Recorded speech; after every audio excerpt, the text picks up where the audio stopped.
বন্ধুরা, আজকে রাজহাঁসের কোল থেকে এই ডিমগুলো উঠে নিয়ে আসছি। আজকে এই ডিমগুলো ভাঙবো, নষ্ট হয়ে গেছে ডিমগুলা। এই ডিমটা ও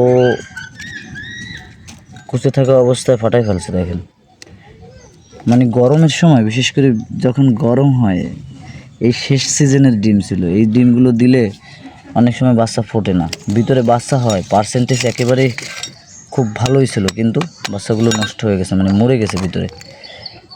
আর্দ্রতা ধরে রাখা কঠিন। এই যে দেখেন, পুরো বাচ্চা হয়ে গেছে, বাচ্চা হয়ে তারপরে মারা গেছে। দুঃখের ব্যাপার, কষ্টের ব্যাপার। এই ডিমটা ফাটাইয়া বাচ্চাটা মরে গেছে।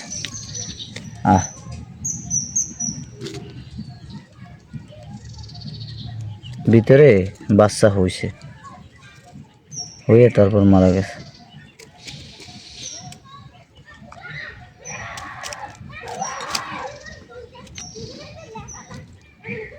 পুরো বাচ্চাটা হয়ে গেছিল।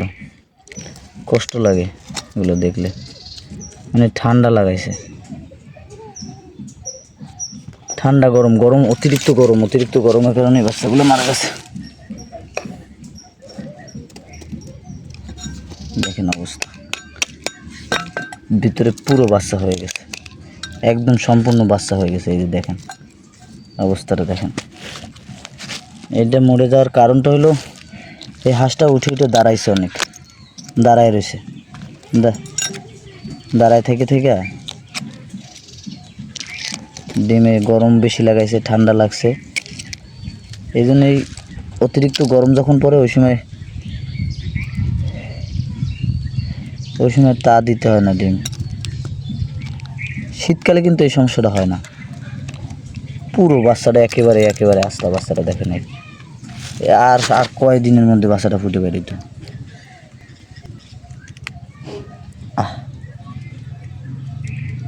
দেখা যায়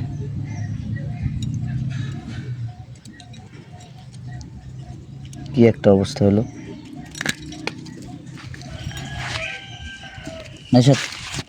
এই সর, তোর এগুলো নিতে বলছি।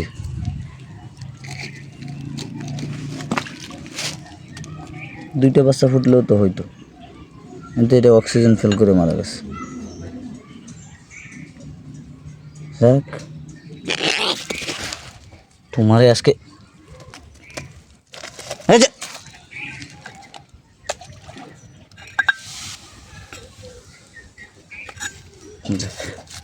কিছু করার নাই। আর একটা ফাটাই দেখবো এটার অবস্থা কি।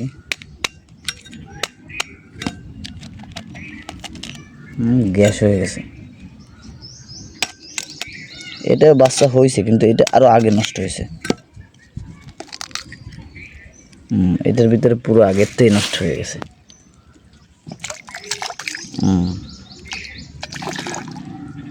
বাচ্চা হয়ে নষ্ট হয়ে গেছে।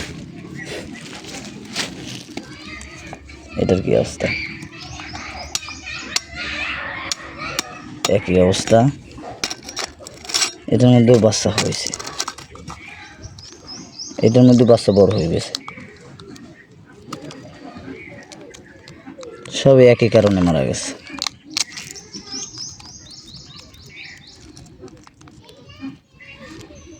এই যে এটার বাচ্চা অনেক বড় হয়ে গেছে।